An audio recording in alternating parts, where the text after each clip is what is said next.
പ്രിയപ്പെട്ടവരെ, വീണ്ടും ഒരു ഓണം സമാഗതമായിരിക്കുകയാണ്.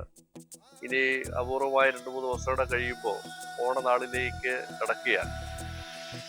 എല്ലാ മനുഷ്യരെയും ഒരുപോലെ കാണുന്ന ഒരു സമൂഹത്തിൻ്റെ ഒരു ആശയത്തിൻ്റെ നല്ല നടത്തിപ്പിന് വേണ്ടിയിട്ടാണ് ഇങ്ങനെ ഒരു ഓണം വരുന്നത്.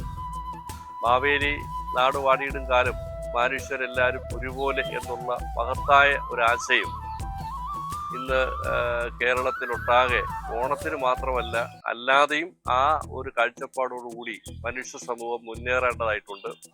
തീർച്ചയായും അങ്ങനെയുള്ള സാഹോദര്യത്തോടു കൂടി നല്ല ഐക്യത്തോടു കൂടി എല്ലാ വിഭാഗം ജനങ്ങളും ഒരുമിച്ച് കൂട്ടായ സ്നേഹത്തോടു കൂടി ഓണം ആഘോഷിക്കണം, ഓണം ആഘോഷിക്കുമെന്നുള്ള പ്രത്യാശയാണ് എനിക്ക് ഈ സന്ദർഭത്തിൽ നാട്ടുവാർത്തയോട് പങ്കുവയ്ക്കാനുള്ളത്. എല്ലാവർക്കും നല്ല ഓണം ആശംസിക്കുന്നു.